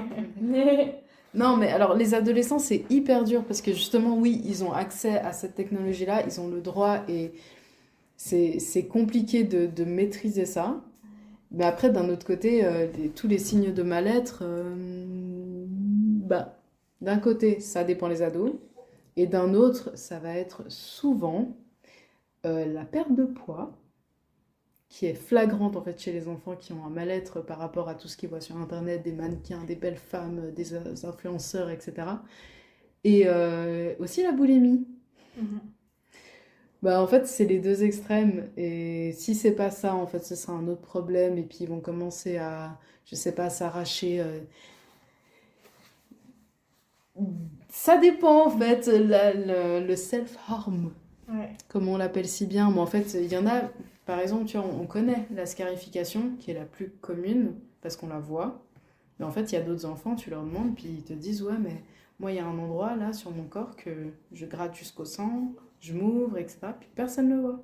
Donc c'est pour ça que je dis, en fait, tu peux tout faire sur un corps. Et malheureusement, c'est hyper dur de savoir si ton ado, il est en souffrance. Parce qu'il n'en parle pas. Il en parle pas, et puis toi, tu vas te dire, ouais, mais c'est la crise d'ado, c'est pour ça qu'il veut pas me parler. Mais en fait, derrière, il y a une vraie souffrance qui est à prendre en charge au plus vite. Donc en fait, le plus important, puis c'est facile à dire, c'est la discussion ouverte, installer un climat de confiance, et surtout, en fait, expliquer à ton enfant que c'est une période qui est compliquée, qu'il doit l'appréhender, en fait, pour être quand même prêt à tout ce qui va se recevoir, parce que Internet est vague, est vaste. Et lui expliquer aussi qu'en fait, c'est pas parce qu'il te dit quelque chose que tu vas le dire au papa ou alors que tu vas le dire à la maîtresse, etc. Et c'est horrible en fait de faire ça parce que du coup, tu brises la relation entre un parent et l'autre. Mais d'un autre côté, des fois, l'enfant, il a besoin de ça. Parce qu'on a plusieurs enfants que moi j'ai entendu quand je les avais dans le cadre professionnel, qui ne veulent pas parler à un parent parce que sinon toute la famille est au courant. Et en fait, c'est tout bête. Mais Ouais. dire à ton enfant, bah voilà, si tu as envie de parler de quelque chose avec moi, tu m'en parles. Si tu veux que j'en parle avec le papa, j'en parle. Ou alors si tu veux que j'en parle avec la maman, j'en parle. Mais en fait, de lui dire vraiment, ce que tu me dis, ça reste entre nous. À part si vraiment, alors là, tu te mets en danger. Il faut aussi mettre cette nuance. Oui, parce que j'ai l'impression justement qu'un enfant, enfin un ado surtout, donc papa, maman va dire ah, faut faire attention, les réseaux sociaux, c'est pas la vérité, c'est dangereux et tout. L'enfant à 13 ans, il va enfin avoir accès à ces plateformes. Ouais, super. Et là, il va s'y perdre, il va voir tout ce qu'il y a et il va se rendre compte que papa, maman avaient raison. Et à cet âge-là, tu veux pas avouer que tes parents ont eu raison. Et donc, j'ai l'impression qu'il y a aussi un peu ça de bah, j'ai pas envie de lui dire parce que bah, elle m'avait dit que ça allait arriver et je l'ai pas écouté. Donc, je me demande comment justement un enfant l'encourager sans parler à nous, soit lui dire si tu veux pas en parler à nous, faut en parler à telle ou telle personne, mais il faut le dire à quelqu'un. Même si c'est pas nous, tes parents, c'est pas grave, mais il faut le dire à quelqu'un. Un adulte, de préférence. Bah, de nouveau, c'est hyper dur. Ouais. Parce que comment tu dis à ton ado ça, mais je pense que c'est une relation de confiance qui a créé au plus tôt. En fait, que ton enfant, peu importe la question, tu sais que bah, le parent sera là pour l'écouter, pour répondre, ou alors s'il n'a pas la réponse, aller chercher des professionnels qui l'auraient. Mais je sais pas comment, par exemple, à 16 ans, d'un seul coup, s'il y a un souci, tu peux créer ça. C'est à construire. À mon avis, c'est à construire. C'est pas à 16 ans que tu dis mais pourquoi tu m'en avais pas parlé? Ouais. Non, en fait, ça fait des années que tu es censé dire à ton enfant écoute, je suis là, je suis ta maman, mais je suis aussi ton amie et je suis là pour t'écouter. Pour moi, c'est important. Parce que sinon, ton ado, bah, il souffre et il va pas te le dire. Parce que c'est non seulement une honte, mais aussi il sait pas comment faire. Il pense que toi, tu vas prendre des mesures démesurées. Mesures démesurées. Donc ouais, je sais pas. Pour moi, c'est vraiment beaucoup plus tôt. Ouais. Moi, j'ai plusieurs... Enfin, il y a... Je sors un peu de cette discussion-là pour revenir au point de départ, aux 13-16 ans, où il y a pour moi un peu deux pôles à cet âge-là. Il y a tout l'aspect réseaux sociaux, mais il y a aussi tout l'aspect jeux vidéo, qui, chez certains enfants, peut être aussi une source de conflit avec les parents. Parce qu'en fait, surtout, 13-16 ans, on rentre carrément bien comme il faut dans l'âge où l'enfant, bah, il se décentre complètement de ses parents pour exister. Il a besoin de penser différemment que ses parents. C'est ce qui le fait se sentir lui. Et puis, c'est vraiment les stades de développement. C'est que l'enfant, à cet âge-là, il a besoin de ça. Il n'est pas capable de concevoir qu'il puisse être lui-même en étant d'accord avec ses parents. Si j'extrapole. Mais vous voyez ce que je veux dire, il y a vraiment ce besoin-là. Donc du coup, la question de comment le parent peut intervenir sans être trop intrusif ou confrontant, elle est super intéressante. Parce que oui, c'est, je pense, la question que se posent tous les parents d'ados. Et moi, je trouve que si on prend par exemple aussi l'aspect du jeu vidéo, qui peut être quelque chose qui prend beaucoup de temps à un enfant à cet âge-là, par logique, si les parents ils disent « De toute façon, les jeux vidéo, c'est trop nul, c'est un truc, ça développe rien du tout comme capacité, puis après, vous êtes toute la journée devant l'écran et tout », et forcément, l'enfant, il va jouer plus. Ça va un peu, voilà. Encourager. Ça encourage sans le vouloir, mais forcément, il va inconsciemment se plonger à fond dans ce qui déplaît, entre guillemets, à ses parents. Et en fait, et ça marche pour tout, hein. Enfin, ça marche, j'entends. Ça fonctionne aussi avec d'autres situations, pas que les écrans, mais en l'occurrence, si on veut ne pas rentrer dans cette confrontation, l'idéal, ce serait de pouvoir justement favoriser l'échange. Puis là, en l'occurrence, de questionner aussi son enfant, puis de le rendre important. Se placer comme, moi, j'y connais rien. C'est quoi les outils numériques que tu utilises? Et tu fais quoi sur ces outils-là? Qu'est-ce qui te plaît dans ce jeu, sur cette plateforme, sur ces vidéos? C'est quoi tes forces dans ce domaine? Est-ce que tu es bon? Est-ce que tu gagnes? Est-ce qu'une fois dans la vie de tous les jours, ça t'est déjà arrivé de réussir un truc et puis tu avais appris à faire ça sur ton jeu vidéo? Est-ce que tu peux me montrer? Je connais pas, ça m'intéresse. Est-ce que tu peux m'apprendre à jouer? En fait, bêtement, même si c'est pas forcément le premier centre d'intérêt, il se sent tout fier après l'enfant. Enfin, il peut expliquer à ses parents, il peut partager quelque chose avec ses parents. Et puis même si c'est pas quelque chose que nous, on aurait envie de partager avec eux, c'est une réalité pour lui. Puis c'est quelque chose qu'il aime faire ou qu'elle aime faire. Et à l'inverse, des fois, nous, les adultes font avec leurs enfants des choses qui, eux, leur fait plaisir de faire, mais que l'enfant, c'est pas forcément son premier centre d'intérêt. Donc là, c'est aussi un moyen de se rencontrer autour d'une activité qui plaît à l'enfant. Et c'est primordial parce que s'il le fait, c'est que ça fait du sens pour lui, c'est qu'il y a une raison. Souvent, dans les jeux vidéo, ils jouent à plusieurs, ils appartiennent à un groupe, ça fait monter l'excitation, après ils gagnent, après ils font un truc cool, donc ils se motivent parmi, etc. Donc voilà, de montrer de l'intérêt, ça permet aussi de calmer un peu ces espèces de tensions un peu tout le temps qu'il peut y avoir de désaccords entre parents et enfants. Et puis après, il y a un peu l'autre pôle où c'est les réseaux sociaux, et puis là où mais même sur les jeux vidéo, il peut y avoir aussi un risque d'harcèlement, il peut y avoir un risque de propos déplacés. Comme disait Sarina, je pense que si on a toujours ouvert, déjà dans les stades d'avant, on en parlait à la discussion, le questionnement, etc., ça c'est hyper important d'être attentif. Parce que, bon, après, on peut aussi avoir la meilleure volonté du monde, être hyper attentif et puis passer à côté de quelque chose. Ça peut arriver aussi et ça veut pas dire qu'on est un mauvais parent. Ça, c'est hyper important de le dire, quoi. Parce que, en plus, le harcèlement dans la cour de récré, c'est observable. Les profs, ils peuvent le voir. Le harcèlement sur les réseaux sociaux, franchement, si un enfant veut le cacher, il peut vraiment, enfin... Moi, il y a quelque chose que je pense qui n'est pas du tout une solution, c'est d'aller fouiller dans le téléphone. Genre ça, clairement, d'aller regarder dans le téléphone quand l'enfant il n'est pas au courant, etc. Même s'il est au courant, moi j'ai de la difficulté avec ça. Mais vraiment d'en parler et puis de sensibiliser et de dire à l'enfant, ben voilà, s'il se passe ça, c'est pas ok. Enfin, de donner un peu des indications. Si l'enfant il parle pas forcément de ce qu'il fait, on peut aussi parler et dire, bah s'il se passe ça, ça va pas. S'il se passe ça, faut Parce faire que ça. peut-être que lui-même ne sait pas. Peut-être qu'il se rend pas compte que Peut-être c'est qu'il pas se dit, ok, ah, c'est ouais. normal. Ou peut-être alors que- il est honteux et il cache et vraiment et puis ça faut le dire parce que des fois il y a des parents qui s'en veulent et puis qui ont l'impression qu'ils ont fait un mauvais boulot et tout mais non c'est hyper vicieux franchement faut pas pointer du doigt un parent qui aurait pas vu que son enfant il a reçu des messages des choses comme ça quoi. Ouais. Parce qu'il y a aussi sur justement Internet tout ce problème, donc jeux vidéo comme réseaux sociaux, ce problème aussi de fausse identité, donc des gens qui Bah prétendent ouais. d'être d'autres personnes. Donc j'imagine aussi, en fait, il faut juste mettre au courant l'enfant que toutes ces choses existent. Pas partir du principe qu'il sait qu'il faut faire attention, il faut vraiment, et pas juste lui dire fais attention, l'Internet c'est dangereux. Faut vraiment lui expliquer tout. Il y a des gens qui peuvent être méchants, il y a des gens qui peuvent dire qu'ils sont quelque chose mais qu'ils ne sont pas, surtout dans l'ère de l'intelligence artificielle qui devient de plus en plus qui est peaufinée de plus en plus développé.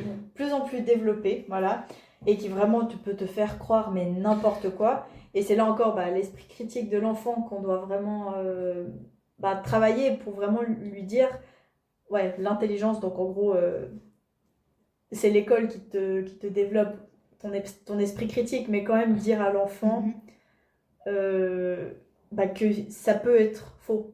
Mais justement, ça me permet de rebondir. Qu'on parle d'intelligence artificielle, il y a un problème qui est encore plus présent de nos jours maintenant avec ce qui est en train de se passer, c'est les fake news. Qui est responsable d'éduquer l'enfant autour de ça? Est-ce que c'est les parents? Est-ce que c'est l'école? De lui expliquer, attention, sur Internet, tu vas avoir des choses qui sont peut-être pas vraies. Savoir déceler qu'est-ce qui est faux, quelles sont les vraies sources d'informations à croire, lesquels réseaux auxquels on peut moins faire confiance. Ça, c'est un travail qu'on peut faire, qu'un parent peut faire avec son enfant. Et après, il y a aussi, ça peut aussi ne pas être direct, ça peut aussi ne pas être une confrontation entre quatre yeux, genre, alors, des fois sur les réseaux sociaux, il y a des fake news et tout. Là, le gamin de 15 ans, 16 ans, il va être là, genre, ça y est. Par contre, ça peut être de manière assez globale si le fonctionnement aussi de la famille c'est comme ça, genre on est tous ensemble au souper, on discute, ah vous savez pas ce que j'ai vu passer ça, du coup j'ai questionné un peu, j'ai fait des recherches, en fait c'est pas vrai, vous savez ce que c'est le concept de la fake news, etc. D'engager des discussions comme ça c'est hyper important pour les enfants justement pour apprendre. Encourager la recherche et l'éducation par soi-même justement, donc quand ils voient quelque chose, qu'ils se posent la question, est-ce que c'est vrai au final, pas croire tout ce qu'ils voient. Mais moi, je trouve ça hyper dangereux de plus en plus. Même moi, j'ai déjà vu des vidéos, des images, et qui avaient l'air vachement réelles au final, et puis qu'après, c'était dit, non, c'était pas vrai, tu t'es fait avoir. Donc, c'est juste un enfant dans cette tranche d'âge-là, il va jamais c'est clairement un nouveau défi. Ouais. Il faut pas responsabiliser l'enfant, puis lui en vouloir ou le faire se sentir bête d'avoir cru ou de machin et tout, parce qu'en fait nous-mêmes on se fait avoir. Franchement. C'est lui dire justement de toujours en parler et pas le rendre et pas le critiquer sur ce qu'il voit, sur ce qu'il fait, et lui dire tu vois t'as pensé ça mais moi j'ai regardé aussi mais apparemment c'est pas vrai, est-ce que t'es d'accord avec moi? J'imagine un truc avant. Non, mais pour moi, alors oui, il y a, déjà pour répondre à ta question, qui va le faire? Pour moi, c'est tout le monde. Parce que quand je disais que, je sais plus ce que je disais, j'ai oublié ce que je voulais dire. En fait, pour moi, ceux qui doivent prévenir de la vastitude des réseaux sociaux, c'est l'école parce qu'ils vont l'utiliser, les parents, et puis en fait, tout type de plateforme qui est destinée aux enfants. Tu vois, par exemple, Non, parce que le 20 minutes, je pense que lui, il est quand même assez fiable. Mais en fait, c'est prévenir les enfants que quand il y a une information qui passe, faut pas s'y fier, qu'on peut en parler. Puis après, par exemple, un parent, tu vois, c'est tout bête. Ton enfant, il vient avec une information. Tu vas pas lui dire « Ah non, mais ça, de toute façon, c'est faux. » Non, tu vas lui dire « Viens, on va regarder parce que moi, ça m'intéresse, parce que j'avais l'impression d'avoir entendu autre chose. » Mais pas lui dire tout de suite, comme on avait dit avant, « Non, c'est faux. » Donc tu viens, tu t'asseyes à côté de lui, tu lui dis regarde, moi je fais cette recherche-là, regarde ce journal, il a l'air très fiable, le 24 heures, le 20 minutes, la RTS, etc. Même si tout n'est pas toujours exact, mais au moins en fait l'amener à se dire, même s'il y a quelque chose qui passe sur Internet, il faut que j'aille vérifier les vraies sources officielles. Mais ça, de nouveau, ça vient avec le temps, quoi. Tu vas pas lui apprendre en une semaine, clic, de se renseigner. Et est-ce que, disons, un parent, il peut quand même identifier si son enfant commence à être dépendant d'un écran? Donc si par exemple, un parent, il décide de ne pas mettre de contrôle parental ou disons de ne pas mettre de limite d'écran, il se dit bon, je fais confiance, je lui dis maintenant on est peut-être passé à 45 minutes par jour, je lui dis 45 minutes, voilà, je lui fais confiance. L'enfant, probablement, comme tu as dit avant, il avoue plus tard qu'il restait en fait jusqu'à minuit sur ton téléphone. Est-ce qu'il y a des signaux qu'un parent peut détecter? Disons, donc, je sais pas, par exemple, l'enfant, il a son langage, il est moins développé, enfin, il se dégrade, ou son humeur, son énergie. Son taux de fatigue, bêtement, hein, s'il est sur Alors oui, son si c'est tel, le voilà. soir. Pour voilà. moi, ce sera la fatigue. fatigue. C'est Après, là que tu le vois. à ne pas confondre avec l'adolescence tout court. Ouais. Ouais. Mais les ça fatigues se voit. extrêmes, tu vois, par exemple, qui sont vraiment bizarrement tous les vendredis matins ou tous les samedis matins, parce qu'en fait, tout vendredi, il était sur son téléphone jusqu'à 2h du matin, etc. Mais après, en fait, tout ça, ça vient d'une prévention d'écran de base. Dans le sens où... L'observation aussi. Ouais. Parce On voit est-ce qu'on peut voir au final physiquement, si on va dire, qu'il devient entre guillemets zombie, son enfant? Si d'un seul coup... Enfin, je sais pas, parce qu'en fait... C'est la pire tranche d'âge pour dire vraiment qu'il y a des symptômes. Dans le sens où l'adolescent est en train de changer. Alors j'aimerais bien te dire, ah oui, s'il se renferme sur lui. Mais c'est Mais en fait, l'adolescence. t'as des enfants, à l'adolescence, ils vont se renfermer. Ou alors, t'en as qui vont se renfermer parce qu'en fait, ils sont sur des écrans sans arrêt. Ou alors parce qu'ils sont harcelés à l'école. Ou alors parce qu'ils sont harcelés sur les réseaux sociaux. En fait, malheureusement, il n'y a pas de... Enfin, je pense pas qu'on puisse donner une liste précise de tous les symptômes. Oui. Moi, quand de je dis ça. observation, c'est vraiment observation socialement, quoi. Est-ce que le gamin, il rentre de l'école, il ferme sa porte et puis après on l'entend plus, puis il fait juste regarder des vidéos, des trucs comme ça? Est-ce que quand on parle au souper et qu'on questionne un peu sur ce que tu as fait pendant la journée, sur ce que tu aimes faire, sur est-ce qu'il y a un sport qui t'intéresse pour l'année prochaine, sur etc. Non. Parce ouais, que à cet âge-là, ça sort. Enfin, à cet âge-là, disons, il a plus trop envie de faire des dessins, de faire. C'est une période qui est de toute encore façon voilà. hyper compliquée. Encore ça, c'est clair. aller dehors, Ouais. même, il perd un peu l'intérêt. Des fois, il dit la rivière, c'est pas très intéressant. Mais en fait, c'est un âge où on peine. Enfin, 13-16 ans, je pense que vous vous rappelez, c'est un âge où on peine à trouver du sens. Et en fait, c'est un âge où on s'ennuie et où il faut qu'on s'ennuie, purée. Genre vraiment, c'est un âge où il faut s'ennuyer. T'as des théories sur le monde à dormir debout. Genre vraiment, enfin, je sais pas, c'est une période où tu remets tout en question, puis en même temps, tout semble incompréhensible. Puis c'est normal, on passe tous par là. Puis c'est déjà dur à gérer pour l'enfant lui-même, alors pour les gens autour, c'est dur à gérer aussi.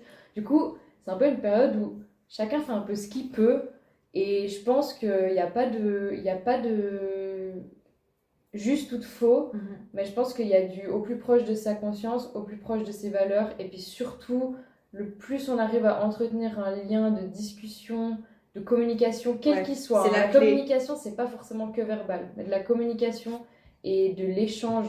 Même si c'est plus petit, même si c'est moins souvent, c'est hyper important, faut pas perdre ça. Parce Donc, que... la clé, c'est vraiment la communication et le fait de ne pas rabaisser ce qui Ouais, fait. faut s'intéresser à ce qu'ils font, Valoriser, les ados, voilà, toujours ouais. valoriser de ouf, quoi.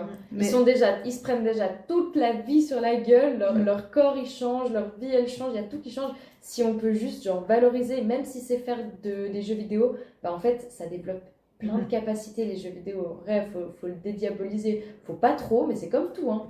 On peut pas faire que Ça, de la faut cuisine avoir dans des sa vie, limites, on peut quoi. pas Oui, faire oui, que oui. du vélo dans sa vie, bah on peut pas faire que des jeux vidéo. Mais c'est 3 activités qui développent Qui des développe pas mal de compétences choses. au même Ouais. niveau, clairement. Ouais. Il faut clairement valoriser. C'est trop important. Tu sais, moi, j'aime bien faire un petit parallèle sur l'adolescence par rapport à tout le développement que l'enfant il a suivi quand il est jeune.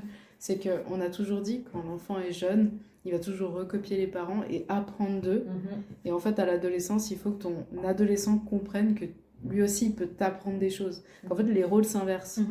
Et c'est là, en fait, où il va se sentir important.